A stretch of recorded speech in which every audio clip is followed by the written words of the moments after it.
설교자로서 종종 이 설교 성경 본문은 좀 피했으면 좋겠다라고 하는 성경 구절들이 종종 있습니다. 대표적인 성경 구절이 오늘 읽은 고린도전서 5장, 그 다음에 다음 주, 그 다음 주 한 2주간에 걸쳐서 살펴볼 6장까지의 내용입니다. 이런 거는 좀 피해 갔으면 좋겠어요. 그런데 제가 성경을 쭉 처음부터 끝까지 강해하니까 어쩔 수 없이 설교를 해 가야 되겠죠. 왜 그런가 하면 오늘 본문 읽은 말씀 가운데 보면 고린도 교회 공동체 안에 아주 충격적인 사건이 벌어진 것입니다. 그건 뭔가 하면 아버지의 아내라고 표현했죠. 어머니가 아니고 아버지의 아내, 그러니까 계모와 함께 눈이 맞은 거예요. 상관한 아들이 있는 거예요. 그 사람이 교회에 있는 거예요. 어찌 이런 일이 있습니까? 이런 일은 오늘 본문에도 보면 세상에서도 이런 일은 용납되지 않는 것이다. 그런데 교회를 구성하고 있는 사람 가운데 그런 일이 있는 거죠. 근데 그것보다 더 충격적인 것은 뭔가 하면 그 사람이 뻗어시 그러면서 교회에 와서 예배를 드리고 교회 공동체를 이루고 있는데도 교회 공동체가 아무 조치도 하지 않는 것입니다. 이게 더 충격적인 거예요. 바울이 더 통한이 여기는 것입니다. 혹 세상에는 참 해괴망측한 일을 행하는 사람들이 종종 있죠. 어쩌다가. 그런데 그런 사람이 있다 할지라도 교회 안에 그런 일이 있으면 이거에 대한 마땅한 교회로서의 거룩한 조치를 해야 될 텐데 하지 않는 것입니다. 오늘 본문에 일어난 사건은 그저 가상의 이야기가 아니고 실제 했던 사건이에요. 그래서 성경을 읽으면서 하나님 왜 이런 사건을 꼭 성경에 기록해야 됩니까? 요한복음에 보면 예수님께서 예수님의 행적을 다 기록하려면 이 세상 전체를 다 도서관 서고로 만들어도 부족할 것이다. 그렇죠? 예수님이 어떤 분인지 하나님이 어떤 분인지 그가 어떤 일을 하시는지 어떻게 하실 일을 다 어떻게 기록하면 이 세상 전체를 다 서고를 만들어도 부족할 것이다. 그러니까 성경에도 보면 예수 그리스도가 어떤 분인 줄 알고 그분을 통해서 구원 얻는 믿음의 도리를 요약해서 쓴 게 성경이란 말이에요. 그런 관점으로 보면 이런 성경 정도는 좀 사건이 교회 공동체 안에 있었어도 좀 빼고 지나가면 안 될까요? 안 적을 수 있잖아요. 예를 들면 구약시대에 유다의 며느리들이 시아버지를 통해서 유다의 딸들이 시아버지를 통해서 대를 잇는 이런 사건 같은 경우 이 근친상간의 문제 이런 거 좀 빼버려도 되잖아요. 굳이 왜 하나님 이런 걸 좀 적어 놓으셨습니까? 그런 생각이 들어요. 얼마든지 뺄 수 있음에도 불구하고 대면하기 참 남부끄럽고 조금 부담스럽지만 이런 이야기가 들어가 있는 것은 이 사건들을 통해서 교회를 이루고 있는 여러분과 저에게 또 세상 사람들에게 하나님께서 꼭 하시고자 하는 메시지와 말씀이 있다라고 하는 것이죠. 그래서 이런 성경을 읽으면서 역설적이지만은 이 성경은 이 사람들이 가공해낸 이 픽션이 아니고 정말 사실에 근거한 실제에 근거한 하나님의 말씀이다라고 하는 것을 역설적으로 다시 한번 확인하게 돼요. 그죠? 여러분 공동체 안에 부끄러운 이야기들 같은 경우는 잘 안 하거든요. 집안에서도. 우리 공동체 안에 부끄러운 얘기 같은 게 얼마든지 빼고 좋은 이야기들, 우리 선조들의 좋은 이야기들을 남길 수 있단 말이에요. 그럼에도 불구하고 성경은 그렇게 하지 않아요. 성경은 매우 사실적이에요. 그래서 인간들의 죄와 실수와 연약함과 부족함에도 불구하고 하나님의 뜻하신 바를 이루어가는 것들을 성경은 계속 보여줘요. 그래서 그리스도인들은 혹간 정직하지 못하고 신실하지 못해도 하나님은 참 무서울 정도로 정직하시고 신실하신 분인 것을 오늘 이런 참 대하기 힘든 사건들을 통해서 역설적으로 우리가 확인하게 되는 것입니다.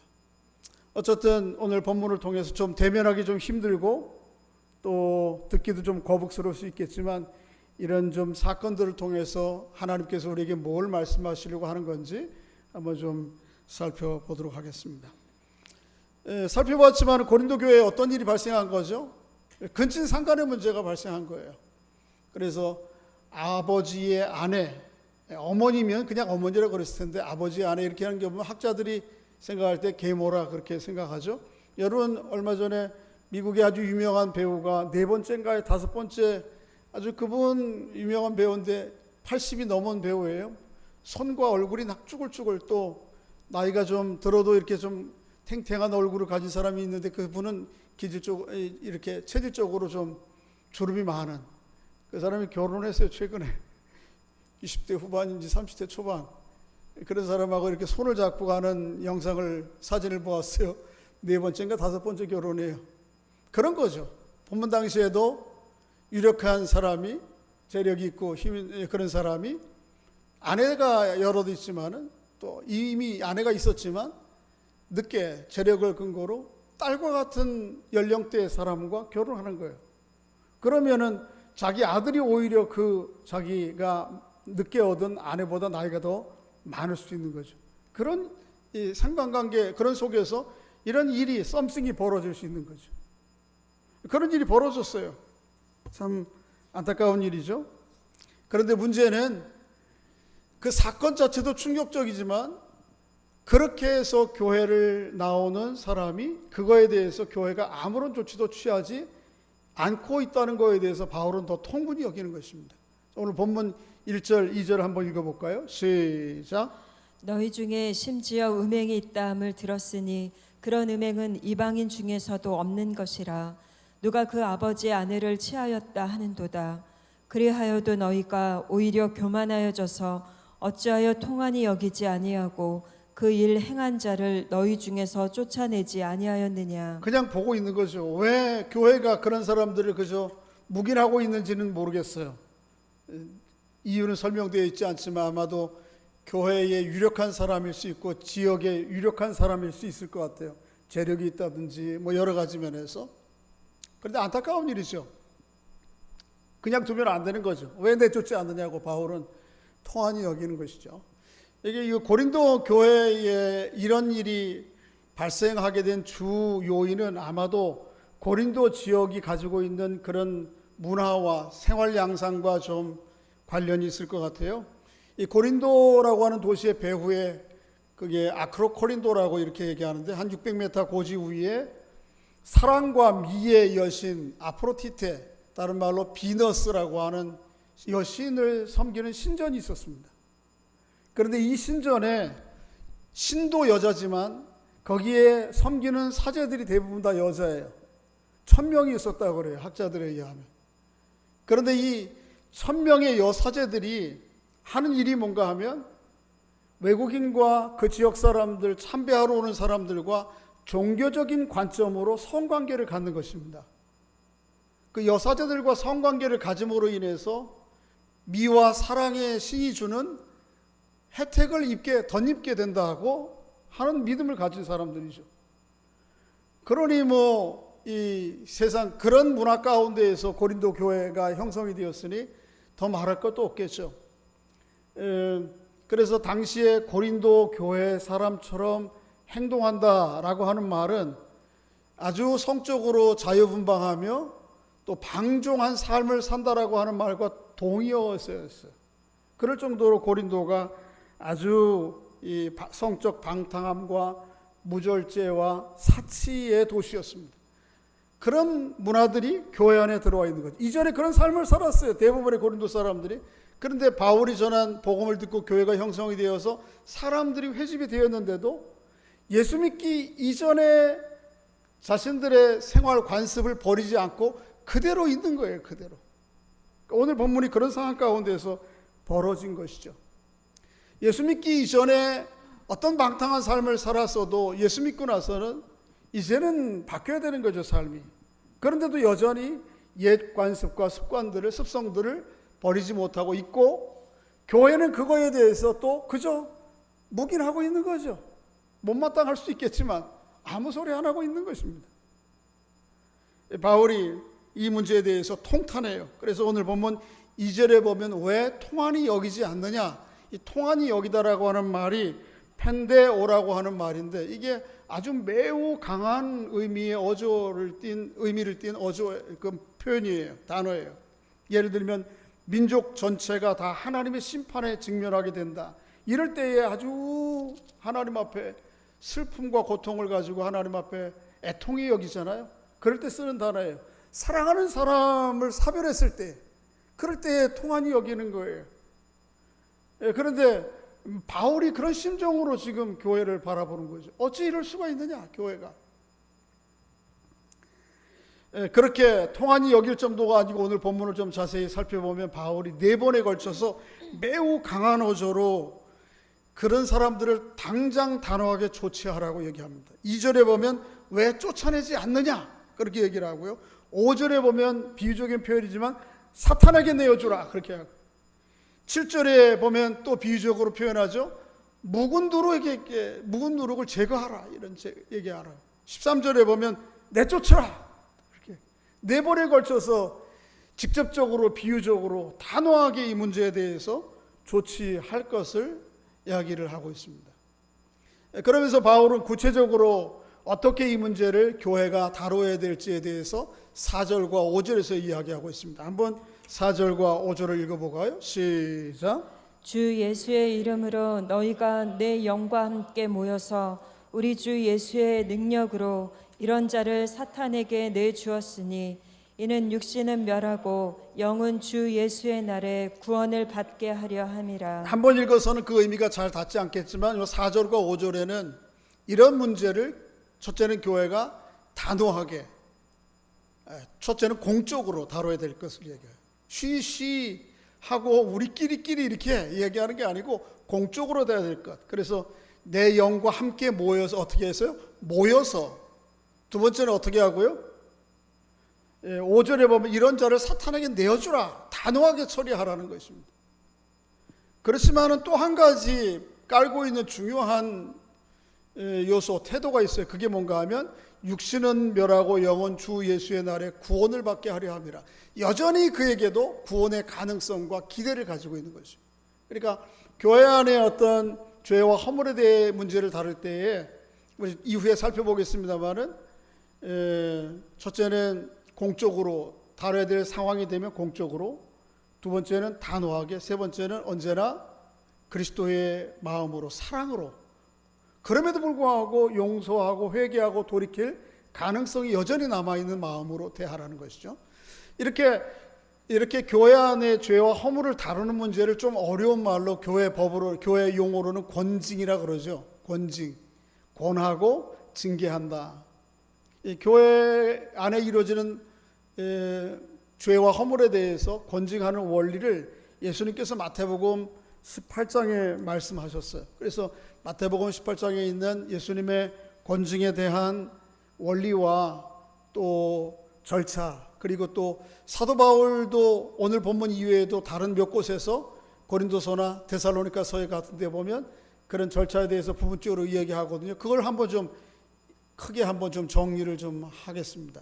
우리가 한번 교회 권징에 대한 이야기들을 설교를 언제 들을 기회가 없으니까요. 여러분들 한번 들으시고 우리 교회 안에서도 혹 유사한 일들, 이런 건 아니겠지만 그래도 크고 작은 일들이 교회 안에 벌어질 때 어떻게 교회 안의 죄와 허물에 대해서 우리가 다루고 갈 것인지, 성경적 관점, 주님의 관점이 무엇인지를 좀 배울 필요가 있습니다. 첫째는 그래서 그리스도 교회 권징의 절차와 원리라고 제가 그냥 제목을 붙였는데, 첫째는 마태복음 18장 15절에 보면 어떤 형제가 죄를 범하면 이렇대 저렇대 딴 사람한테 이야기하지 말고 오로지 그 죄와 허물을 발견한 그 사람이 당사자에게만 찾아가서 권면하라고 합니다. 이 얘기를 딴 사람한테 얘기하는 거예요. 무슨 얘기하는 게 아니에요. 당사자에게만 얘기하는 거예요. 그래서 가서 들으면 어떻게 되죠? 그러면 회개하고 내가 그거 잘 몰랐네. 내가 예수 믿는 사람은 그렇게 사는 게 아닌 줄은 몰랐어요. 집사님 돌이킬게요. 그러면 그 형제를 얻게 되는 거죠. 그럼 끝이에요. 그런데 문제는 개인이 혼자 찾아가서 죄와 허물을 권면했는데 듣지 않아요. 그럼 어떻게 되죠? 듣지 않으면 교회 공동체를 이긴 두세 사람의 증인들과 함께 가서 이런 일이 사실이냐 아니냐를 확증해야 돼요. 두세 사람의 증인이 함께 하는 것입니다. 그래도 또 들으면 또 이 절차에서, 이 과정에서 들으면 감사한 일인데 안 들어요. 그럼 어떻게 하죠? 그때는 교회 공식적으로 공론화해야 됩니다. 당회가 주관하든지 당회가 주관해서 교회 전체가 다루든지, 그래서 교회가 공적으로 다뤄요. 오늘 본문은 바울이 여기에서부터 시작하는 거예요. 내 이름으로, 내 영과 함께 그리스도의 이름으로 교회가 모여서 이 문제를 다뤄라. 이 공적인 절차들. 그런데 공적인 절차를 교회에서 다루어서 이렇게 회개하고 돌이키라고 권면했는데도 듣지 않아요. 그래서 가서 얘기를 했는데 들으면 어떻게 합니까? 용서해야 돼요. 그가 무슨 죄를 지었든지. 오늘 본문에 마치 아버지의 아내 계모와 상관을 한 이 사람도 이게 죄였어요. 이게 문제였군요. 회개하고 돌이키면 어떻게 되죠? 교회가 용서하고 받아들여야 되는 거예요.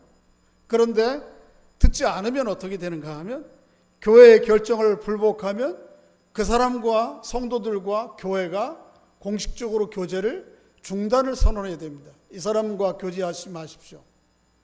그게 오늘 마태복음 18장 17절 하반절에 그런 내용이 나와요. 그런데 이렇게 결정을, 교제를 단절했음에도 불구하고 여전히 품어야 될 마음은 뭔가 하면, 교제는 중단했어도 여전히 형제같이 여겨야 된다는 거예요. 저 사람하고 우리 이제 완전 남남됐어, 이게 아니고, 교제를 중단하는 이유는 여러 가지가 있겠지만요, 그러나 교제를 중단해서도 여전히 형제같이 여기라, 성경은 그렇게 얘기하고 있고요. 그리고 7번째는 재차 권면해요. 재차 교회가. 그래서 듣지 않으면 어떻게 되죠? 들으면 또 용서하는 거죠. 그리고 형제로 받아들이는 거예요. 그런데도 듣지 않으면 어떻게 해요? 교회에서 공식적으로 출교해요. 이 사람은 그리스도인이 아니다. 그리스도인의 교회 공동체와는 아무 관련이 없는 사람이다라고 하는 걸 공식적으로 출교해요. 그래서 또 한 가지가 더 남아 있어요. 출교 후에도 회개의 가능성을 여전히 남겨두고 하나님 앞에 그를 불쌍히 여기면서 기도하라는 것이죠. 오늘 본문 5절의 말씀이 이 내용을 다루고 있어요. 한번 좀 여러분 다시 한번 5절을 한번 좀 읽어볼까요? 5절 시작. 이런 자를 사탄에게 내주었으니 이는 육신은 멸하고 영은 주 예수의 날에 구원을 받게 하려 함이라. 이미 교회에서 공식적으로 결정을 하고 불복해서 사탄에게 내어줬다는 말이 출교했다는 거거든요. 내쫓았다는 거거든요. 그럼에도 불구하고 여전히 그 하반절에 보면 육신은 멸하고 영은 주 예수의 날에 구원받게 하려 함이라. 아직도 여전히 구원의 가능성을 두고 있어요.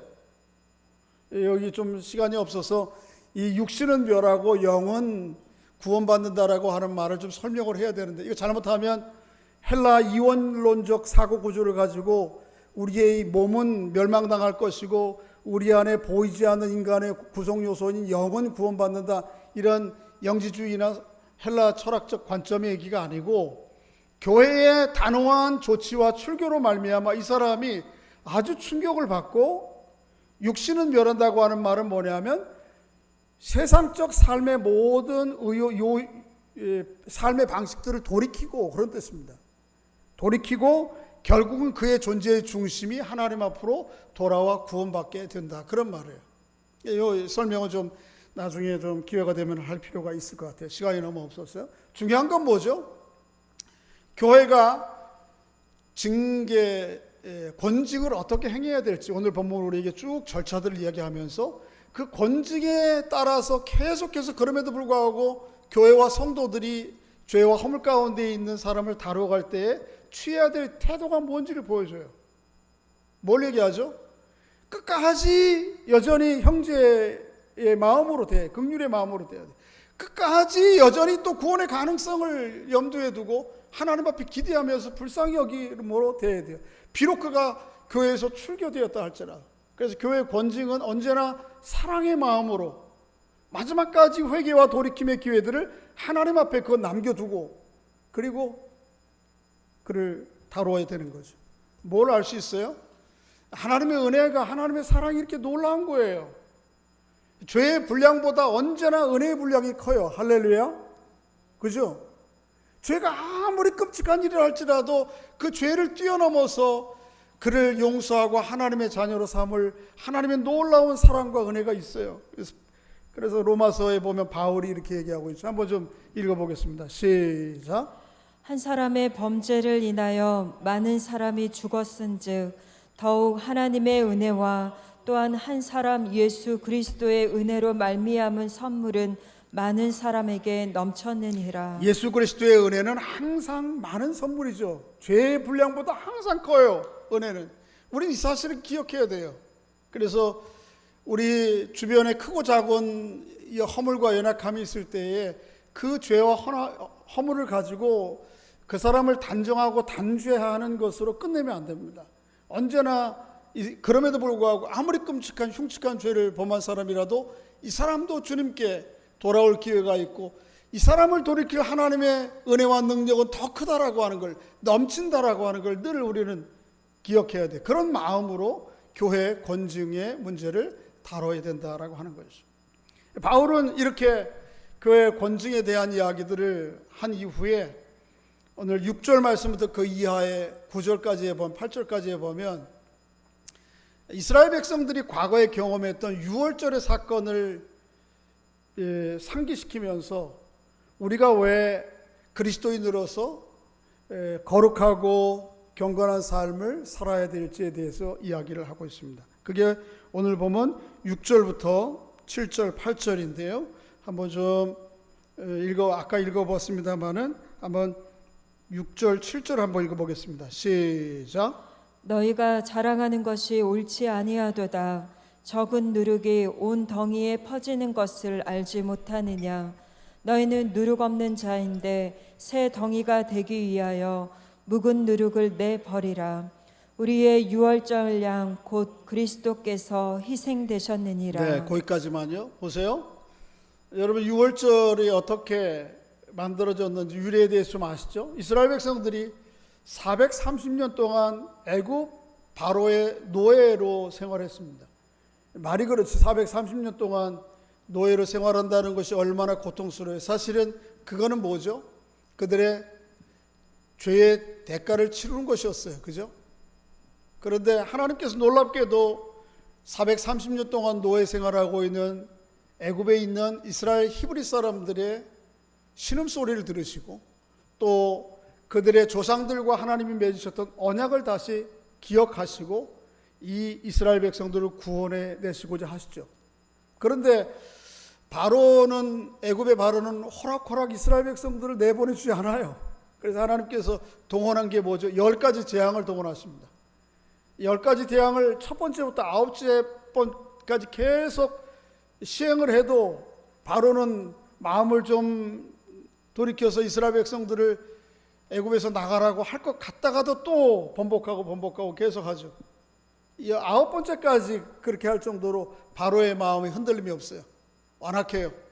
하나님께서 마지막 10번째 재앙을 하시죠. 그게 뭐죠? 애굽에 있는 사람을 비롯한 살아있는 모든 생축의 첫째 것이 죽임을 당하는 것이에요. 집이나 가장들이 다 죽고 첫째 아들이 죽고요.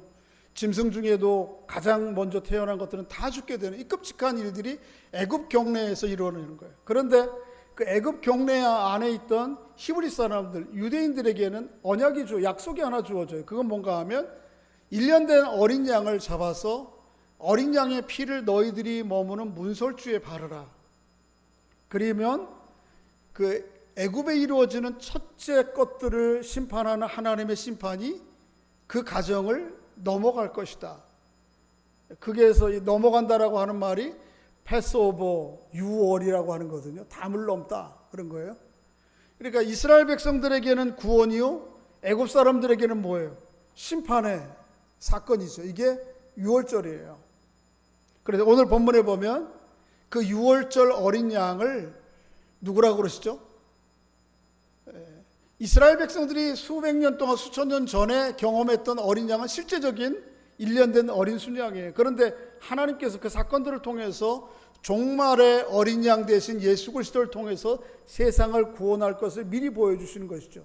그래서 오늘 본문에 보면 뭐라고 얘기하는가? 바울이 우리의 유월절 양 곧 그리스도께서 희생되셨느니라. 그러니까 이스라엘 백성들은 어린 양의 피, 사실은 그 어린 양의 피 자체가 능력이 있는 게 아니고 그 어린 양의 피라고 하는 증표를 말씀하신 하나님에 대한 신뢰가 그들을 구원하는 그 믿음이 그들을 구원하는 근거가 된 것이죠. 마찬가지로 종말의 어린 양 대신 예수 그리스도의 십자가의 피를 믿음으로 말미암아 우리가 어떻게 되는 거죠? 구원 얻게 되는 것이죠. 그것과 함께 그래서 베드로서 사도에 보면 베드로 사도가 그 내용을 이렇게 이야기하고 있습니다. 한번 좀 읽어볼까요? 시작. 너희가 알거니와 너희 조상이 물려준 헛된 행실에서 대속함을 받은 것은 은이나 금같이 없어질 것으로 된 것이 아니요 오직 흠 없고 점 없는 어린 양 같은 그리스도의 보배로운 피로 된 것이니라. 할렐루야. 오늘 우리는 어린 양을 실제로 잡아서 문에 바르지 않습니다. 이거 끔찍할 것 같아요. 그러면 피비린내가 나는 삶을 매주 살아가야 될 것 같은데 그게 아니고 이 종말에 하나님의 백성은 어떤 식으로 하나님이 구원하시죠? 십자가에 못 박혀 피 흘리신 예수 그리스도의 보혈의 은혜, 그 사건들을 너희를 구원하는 하나님의 구원의 사건이라고 하는 그 믿음을 통해서 이스라엘 백성들도 이 어린 양의 무슨 피가 무슨 능력이 있겠어요. 그러나 그것을 말씀하신 하나님이 능력 있고 하나님을 신뢰할 때에 그들이 구원받았던 것처럼 십자가에 달려 돌아가신 예수 그리스도의 보혈의 사건이 하나님이 우리를 구원하는 구원의 사건이라고 하는 것을 믿고 신뢰하는 이들에게 하나님께서 구원해 주셔서 하나님의 자녀 되게 해주시는 거죠. 여러분과 제가 그런 사람들이에요. 그러니까 어린 양의 희생도 이스라엘 백성들에게 참 놀랍고 감사하고 그런 사건을 통해서 구원하신 하나님 참 놀라운 거지만 참 그것과 비교할 수 없는 것이 뭐예요? 종말의 어린 양 대신 예수 그리스도가 여러분과 저를 위해서 십자가에서 죽으셨고 그 십자가의 사건이 오늘 고린도서에서 계속 반복하는 거지만 세상 사람들의 눈에 볼 때는 어리석어 보이고 세상 사람들이 볼 때는 거리끼는 것이고 말도 안 되는 소리 같지만 그걸 하나님의 구원 사건이라고 믿는 모든 사람들에게는 놀라운 하나님의 구원의 은혜가 있다고 하는 것이죠. 여러분과 제가 그렇게 구원받아 하나님의 자녀 된 사람들입니다. 그 은혜에 대하여 날마다 새롭게 감사하며 살아가는 은총이 있기를 바랍니다. 그런데 6월절의 규례는 이 어린 양을 잡아서 분설주에 바르고 또 그것을 집안에서 먹는 것뿐만 아니고 아주 중요한 규례가 한 가지 더 있어요. 그건 뭔가 하면 집안에 있는 모든 누룩을 내어다가 버리라는 것입니다. 집안에 있는 모든 누룩을 내어다가 밖에다가 다 놔요. 그래서 6월절이 되면 이스라엘 백성들이 6월절 지키기 전에 제일 먼저 하는 게 뭐죠? 누룩이 어디 있나를 찾아서 다 집 밖으로 내놓고 또 혹시라도 누룩이 떨어졌을 수 있으니까 어떻게 해요? 집안을 전체를 다 쓰는 거예요. 빗질하는 거예요. 다 깨끗이 빗질하는 것입니다. 그래서 집안에는 아무 누룩이 없이 그리고 이 6월절 날부터 그 다음 날부터 일주일간이 무교절이에요. 이 누룩이 들지 않은 빵을 먹으면서 일주일 동안 지내는 그러니까 구원받은 하나님의 백성들이 이후에 마치 누룩이 들어가지 않은 무교절의 삶을 사는 것 같이 하나님 앞에 정결한 신앙과 양심으로 살아가야 될 것을 일종의 명절로 절기로 지키는 거거든요. 이게 중요한 요건이에요. 오늘 본문은 이 6월절 어린 양과 함께 6월절 이후에 이루어지는 무교절에 지키는 누룩이 들어가 있지 않은 떡을 먹는 명절을 통해서 우리에게 예수 믿은 사람들이 거룩하고 정결한 삶을 살아야 될 것을 비유적으로 말씀하고 있는 것이죠. 자, 보세요. 한번 좀 6절 한번 읽어볼까요? 누룩이 어떤 특징이 있는지 한번 읽어보겠습니다. 시작. 너희가 자랑하는 것이 옳지 아니하도다. 적은 누룩이 온 덩이에 퍼지는 것을 알지 못하느냐. 그렇죠. 우리 젊은 분들은 빵을 안 만들어 보거나 떡을 안 만들어 본 분들은 모를 건데 밀가루 서말이 있어도 예수님의 비유 가운데 우리 다음 주간 중에 우리 왕국절 기도에 주어진 말씀입니다. 밀가루가 서말이 있지만은 거기에는 누룩은 얼마 넣죠? 아주 조금 소량 넣습니다. 놀랍게도 이 조금의 소량의 누룩이 서말되는 밀가루 전체를 어떻게 하죠? 부풀리죠. 전날 저녁에 밀가루와 함께 물과 함께 그 이스트 누룩을 집어넣어 놓으면 그 다음 날이면 이렇게 부풀러 있는 거죠.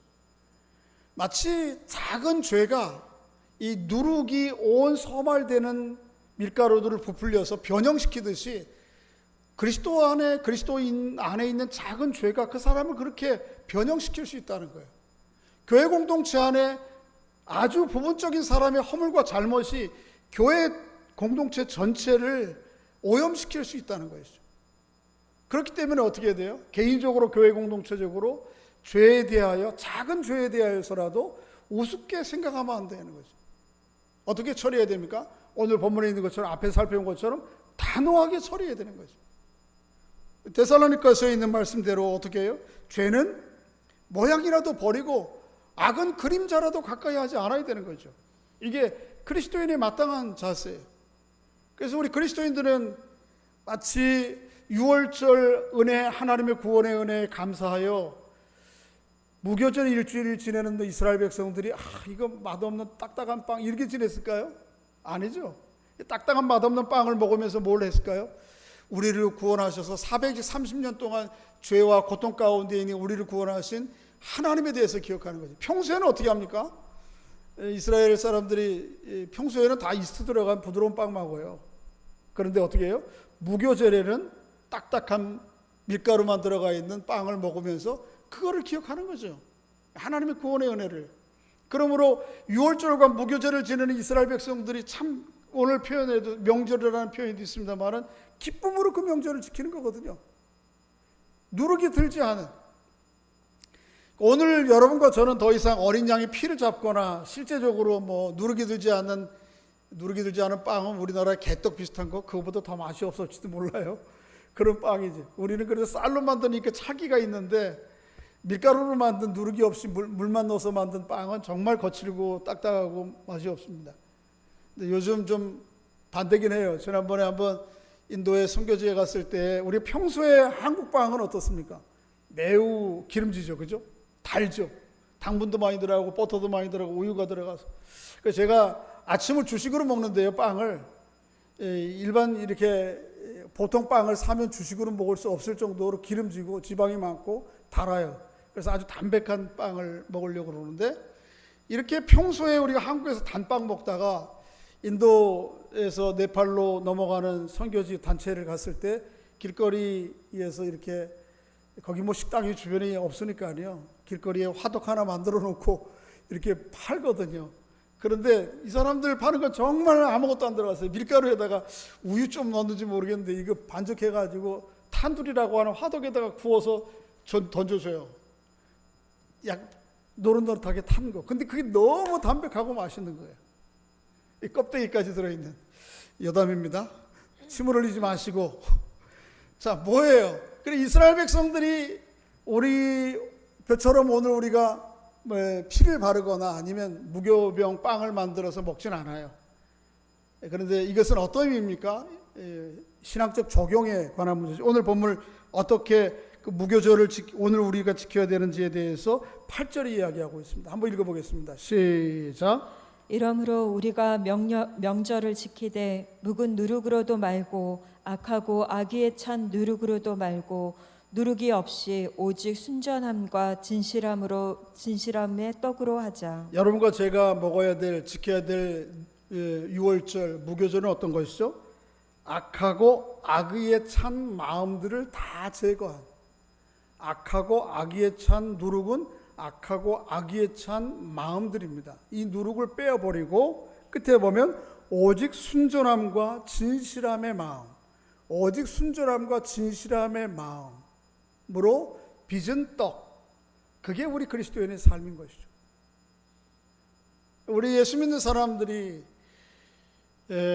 이스라엘 백성들이 구원받은 구원의 사건과는 물론 그것도 참 놀라운 거예요, 그죠? 그래서 결국은 이 6월절 사건 이후에 바로가 이스라엘 백성들을 어떻게 하죠? 애굽에서 광야로 다 내보내거든요. 하나님의 놀라운 구원이 있었던 거죠. 근데 사실은 그 구원보다 더 크게 놀랐고 비교할 수 없이 놀라운 게 뭐죠? 예수 그리스도의 구원의 은혜예요. 그 구원의 은혜를 힘입은 여러분과 제가 어떻게 다시 또 이 세상 사람들이 살아가는 것처럼 악의와 악의에 찬 마음으로 그런 죄와 누룩의 마음을 마음에 품고 살 수 있겠어요? 만일 그렇게 한다면 하나님 예수 그리스도를 다시 십자가에 못 박는 일이죠. 그래서 히브리서 기자는 그거에 대해서 분명하게 얘기하고 있습니다. 한번 좀 읽어보겠습니다. 시작. 한 번 빛을 받고 하늘의 은사를 맛보고 성령에 참여한 바 되고 하나님의 선한 말씀과 내세의 능력을 맛보고도 타락한 자들은 다시 새롭게 하여 회개할 수 없나니 이는 그들이 하나님의 아들을 다시 십자가에 못 박아 들여내놓고 욕되게 함이라. 그렇습니다. 6절에 4절에 보면 한 번 빛을 받고, 이게 뭐죠? 하나님의 영광의 빛, 하늘의 은사, 구원의 은사를 우리가 경험하죠. 성령에 참여한 거, 그리고 5절에 보면 하나님의 선하신 말씀과 내세의 능력을 맛보고 경험하고도 다시 어디로 돌아가면? 타락의 자리로 돌아가면, 그렇게 해서 회개하지 않으면 어떻게 되는 거죠? 하나님의 아들 예수 그리스도를 못 박아, 공개적으로 못 박아 욕보이는 것과 똑같은 것이죠. 우리가 다시 그런 자리로 돌아갈 수 없는 거죠. 또 우리 안에 있는 죄와 허물의 문제에 대해서 아니 뭐 그럴 수 있지 저럴 수 있지 이렇게 적당히 합리화하면서 넘어갈 수가 없는 것이죠. 우리 개인적으로도 마찬가지지만 공동체적으로도 그렇게 그저 체면 봐서 내가 굳이 총대 맬 필요가 있나? 이러고 있을 수가 없는 것이죠. 바울은 그거에 대해서 아주 통탄하면서 우리가 이야기하는 것입니다. 여러분, 세상은 이런 성적인 죄와 허물, 방탕함과 해이함이 참 차고 넘쳐요. 뭐 오늘로 끝나면 좋은데 다음 주, 그 다음 주에 한 번 또 이 문제가 또 있어요. 그래서 또 한 번 다뤄야 돼서 오늘 다루지 못한 내용들을 그때 좀 다루긴 하겠습니다. 끔찍해요. 그렇지만 우리가 세상에 이런 성적인 방종과 타락함을 다 일일이 우리가 책임지고 얘기할 수는 없어요. 오늘 본문에도 바울이 그 내용을 얘기를 해요. 한번 좀 13절 한번 맨 마지막 절 읽고 정리하겠습니다. 읽어보겠습니다. 시작. 밖에 있는 사람들은 하나님이 심판하시려니와 이 악한 사람은 너희 중에서 내쫓으라. 밖에 있는 사람들은 뭐예요? 세상은 그 일일이 우리가 다 책임질 수 없어요. 그 하나님 손에 맡겨야 돼요. 어떻게 하시든지. 우리의 영역이 아니에요. 그러나 중요한 것은 뭐예요? 형제라 일컫는 그런 관계를 갖고 사는 우리 그리스도인들 지체들의 문제는 그냥 간과해서는 안 된다는 것이죠. 왜요? 거룩한 그리스도 아버지 하나님을 우리의 아버지로 모셨으니 우리도 그의 자녀된 사람들도 마땅히 거룩해야죠. 요새 수요일마다 레위기 공부 1년 내내 하고 있어요. 그런데 그 레위기의 핵심 주제가 뭐죠? 내가 거룩하니 어떻게 하라? 너희도 거룩하라. 이 말씀을 기억하고 여러분 개인적으로 공동체적으로 허물과 죄와 연약함이 있을 때 먼저 어떻게 해야 되죠? 통분히 여겨야 됩니다. 애통해야 돼요. 자신의 죄와 허물에 대해서, 공동체의 연약함과 성숙하지 못함에 대해서 우리 좀 애통해야 돼요. 지금 이 시점이 우리 한국교회가 좀 그럴 때가 아닌가 싶어요. 그러나 거기서 머물지 않고 어떻게 되죠? 성경적 원리에 따라서 단호하게 조치할 것은 해야 돼요. 그러나 단호한 조치를 할지라도 늘 언제나 어떤 마음을 품어야 되죠? 죄의 분량보다 큰 하나님의 은혜가 늘 기다리고 있다고 하는 마음으로, 사랑의 마음으로 대해야 되는 것이죠. 그렇게 해서 하나님의 교회 공동체를 이루어가라고 오늘 본문을 우리에게 이야기하고 있습니다. 그렇게 여러분과 제가 거룩한 하나님의 사람, 거룩한 하나님의 교회로 한 걸음 더 지어져 가고 한 걸음 더 나아가는 은혜가 있기를 주의 이름으로 축복합니다. 오늘 말씀을 생각하시면서 좀 함께 기도하겠는데 기도 제목 좀 함께 나눠볼까요? 시작. 자신과 공동체의 죄와 허물에 대해 애통하게 하시고 주님 가르쳐 주신 권면과 징계의 원리를 따라 단호하지만 사랑의 마음으로 대처하여 거룩한 교회를 이루어가게 하옵소서. 그리스도의 십자가 보혈의 은혜로 구원받아 하나님 자녀되고 교회를 이루게 하시니 감사합니다. 하나님의 자녀답게 거룩한 행실과 경건함으로 살 수 있도록 도와주옵소서. 네, 두 가지 기도 제목을 가지고 여러분 각자 자리에서 한 2분 함께 좀 기도하겠습니다. 형편에 따라서 통성으로 좀 하실 수 있는 분들은 통성으로 좀 기도하시고 각자 형편에 따라서 한 2, 3분 같이 기도하겠습니다. 기도하겠습니다.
아버지 하나님 은혜 감사합니다.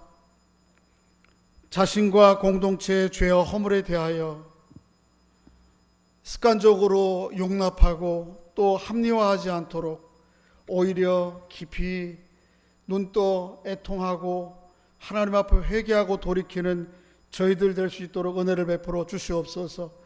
우리와 죄와 또 공동체의 죄에 대하여 주님이 말씀하시고 바울을 통해서 우리에게 가르쳐 주신 성경적인 권징의 원리와 절차를 따라 잘 다뤄갈 수 있도록 도와주시옵소서. 단호하지만 늘 죄의 분량보다 크신 하나님의 은혜와 사랑으로 이 문제들을 잘 다루어 아름다운 교회, 거룩한 교회로 세워져 가도록 은총을 베풀어 주시옵소서. 또한 아버지 하나님, 저희들을 그리스도의 보혈의 은혜로 구속해 주신 것 감사합니다. 우리 아버지 하나님의 거룩하심처럼 자녀된 저희들도 거룩한 삶을 살아갈 수 있도록 은혜를 베풀어 주시옵소서. 남은 한 주간 동안 그런 삶을 살아가도록 성령 하나님 우리와 함께하여 주시고 우리의 길을 인도하여 주시옵소서. 예수님의 이름으로 기도하옵나이다.